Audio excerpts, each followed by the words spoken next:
तो जी आज के इस वीडियो में मैं बात करूंगा कि कैसे अपने इंडियन पासपोर्ट को पावरफुल बनाया जाए, कैसे उसकी ताकत बढ़ाई जाए। Okay, let's get started. तो अभी हम लोगों की जो इंडियन पासपोर्ट की जो पावर रैंकिंग है वो, अगर हम काफ़ी डेवलप्ड जो देश हैं उनसे कंपेयर करें तो काफ़ी लो है एक्चुअली। और उसकी पावर हाई और लो का जो सिग्निफिकेंस है वो ऐसे है कि आप कितने देश अपने पासपोर्ट के दम पर आप कितने भी देश जो हैं वो वीज़ा फ्री विज़िट कर सकते हैं, आप उसमें एंटर कर सकते हैं कुछ लिमिटेड टाइम के लिए, समय लिमिटेड टाइम के लिए ही है। तो हमारा जो इंडियन पासपोर्ट है वो एक्चुअली कुछ ख़ास जो हम मतलब इंडियंस जो है ज़्यादातर डेवलप्ड कंट्रीज़ को ही विज़िट करना चाहते हैं, ये हम लोगों के खून में है। तो उन कंट्रीज़ के लिए जो है एक्चुअली हमारा जो पासपोर्ट है वो नहीं परमिशन करता है, कि वो परमिशन इतनी नहीं देता है कि हम उन कंट्रीज़ को विज़िट कर पाएँ आसानी से, मतलब वीज़ा फ्री। लेकिन एक तरीका है अपने, लेकिन बहुत सारे ऐसे देश हैं जिसमें हम लोगों का जो है वो रहता है, जैसे अपना पड़ोसी नेपाल है, लेकिन पड़ोस के ही अपने दो कुछ और देश हैं वहाँ पे हम लोग नहीं जा सकते, वीज़ा फ्री वीज़ा लेना पड़ता है। लेकिन अब जैसे हांगकांग है तो वो तो हांगकांग सबके लिए करता है, वो हमारे लिए हमारे साथ कोई ट्रीटी तो साइन नहीं है। ओके, तो मैं एक्चुअली वो बता रहा हूँ, जैसे हम किसी देश के जो रिश्ते अच्छे होते हैं उसमें उसके तहत अगर वीज़ा फ्री हो जाए तो क्या कहने यार, है ना। तो मैं उसकी बात कर रहा हूँ, लेकिन एक्चुअली हम लोगों के पासपोर्ट की कुछ ख़ास ताकत वाकत है नहीं इस रिस्पेक्ट में कि हम लोग कितने वीज़ा फ्री कंट्रीज़ विज़िट कर सकते हैं। चलिए, लेकिन एक तरीका है, इस वीडियो का वैसे भी एक उद्देश्य रहेगा कि ये मैं आपको बताऊं कि कैसे अपने इंडियन पासपोर्ट की ताकत बढ़ाएं। तो एक वैसे इसके दो तरीके हैं मेजर। एक जैसे तरीका है कि अपने इंडियन पासपोर्ट के ऊपर यूएस के वीज़ा की मोहर होना, तो उससे जो है काफ़ी पावर बढ़ जाती है। अब जैसे जैसे बात करें कि अभी दुबई जो है वो हम लोगों को ट्रांज़िट वीज़ा तो फ्री है, लेकिन अभी दुबई हमारे लिए वीज़ा ऑन अराइवल नहीं देता है इंडियंस को, हम लोगों को वीज़ा लेना पड़ेगा पहले से। लेकिन अगर हमारे इसी इंडियन पासपोर्ट के ऊपर यूएस का वैलिड वीज़ा हो, मतलब यूज़ ना किया हुआ हो, मतलब यूएस का वीज़ा का स्टैंप लगा हो कि हम आगे की तारीख में कभी जाएंगे और उस तारीख से पहले अगर हम दुबई को विज़िट करना चाहें तो हम वीज़ा ऑन अराइवल ले सकते हैं, अगर हमारे पासपोर्ट पर अमेरिकन वीज़ा की मोहर लगी होगी। और ऐसे ही जैसे अभी मैं प्लान एक्चुअली कर रहा था अपनी वर्ल्ड ट्रैवल के लिए, जो मैं रशिया से स्टार्ट करूँगा, लेकिन रशिया के पड़ोस में एक देश है बेलारूस। पता नहीं उसको मैं बेलारस पढ़ूँ या बेलारूस पढ़ूँ, दोनों सही है, इंग्लिश के हिसाब से तो बेलारस ही होगा। रूस भी सही है क्योंकि मैंने गूगल ट्रांसलेट की हेल्प से मैंने उसमें प्रोनाउंसिएशन देखा, तो वो एक्चुअली बेलारूस दिखा रहा था, सुना रहा था। तो लेकिन मैं उसको बेलारूस ही पढ़ूँगा क्योंकि वो इंग्लिश प्रोनाउंसिएशन से आएगा, वहाँ के लोग उसको बेलारूस ही पढ़ते हैं यार। चलो, तो अभी क्या ना, अभी यूएस वीज़ा की बात की, जैसे दुबई वीज़ा ऑन अराइवल हो गया। अब जैसे सर्बिया ले लो, कि अभी इंडियंस को सर्बिया जो है वो वीज़ा फ्री है, उसके लिए वीज़ा नहीं लेना, ये एक यूरोपियन देश है और ये वीज़ा फ्री है, मज़े की बात ये है।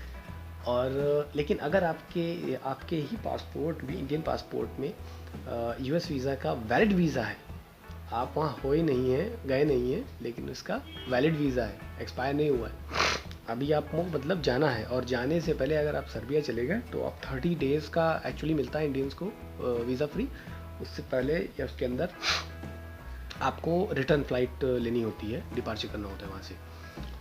लेकिन अगर आपके पास यूएस वीज़ा है तो आप वहाँ पर 90 डेज़ के लिए रह सकते हैं वीज़ा फ्री, कोई कॉस्ट नहीं देनी, कोई पैसा नहीं देना अलग से, बस खाली एक वैलिड यूएस वीज़ा होना है और ये हो जाता है। अच्छा, एक और एग्ज़ाम्पल है, जैसे अभी मैं कह रहा था ना कि मैं जैसे बेलारूस के लिए जाना है मुझे, और मैं सोच रहा हूँ कि बेलारूस का टूर मैं करूँ।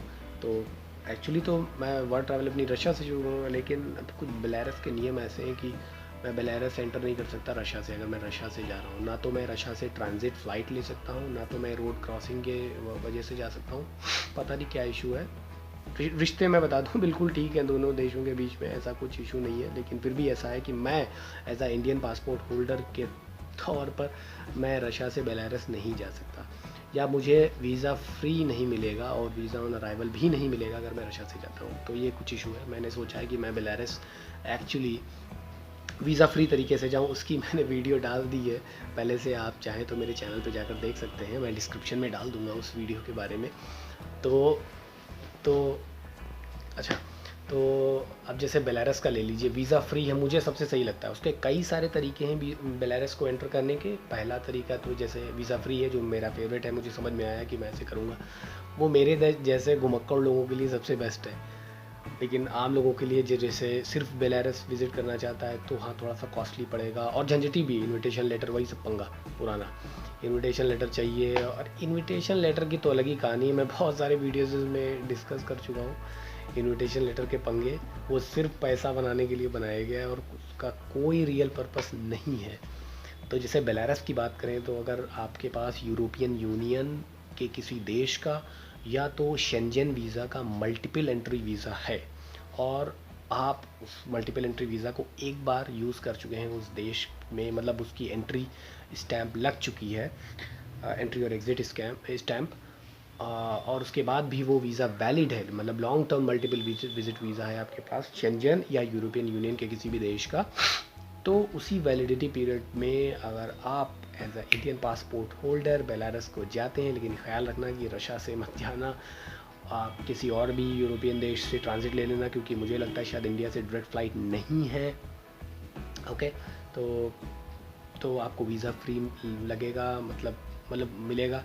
कोई वीज़ा नहीं लेना है, किसी भी तरीके की फ़ीस पे नहीं करनी, और हाँ, किसी भी तरीके का इन्विटेशन लेटर नहीं दिखाना है। तो ये कुछ तरीके हैं, और ये बहुत छोटे से तरीके हैं, और बहुत ढेर सारे एग्जांपल्स हैं जो कि मैं धीरे धीरे वीडियोस बनाता रहूँगा ट्रैवलिंग से रिलेटेड। तो अगर आप ट्रैवलिंग में इंटरेस्टेड हैं, और मैं भी वर्ल्ड ट्रैवल करने वाला हूँ, तो मैं अपने ट्रैवल से रिलेटेड सारे अपडेट्स, एक्सपीरियंसेस, उस देश के कुजीन्स, स्ट्रीट फूड, लोग कैसे हैं, हॉस्टल्स, होटल्स, एकोमोडेशन, ट्रैवलिंग और ट्रेन्स, ये सब चीज़ों के बारे में मैं अपलोड करूँगा। तो अगर आप उसमें इन सब में इंटरेस्टेड हैं तो प्लीज़ इस चैनल को सब्सक्राइब करें। ओके, और क्या रह गया, और हाँ, बस सब्सक्राइब करें, और मैं धीरे धीरे वीडियोस डालूँगा, और इन्फॉर्मेशन वाली भी होंगी, एंटरटेनमेंट वाली भी होंगी।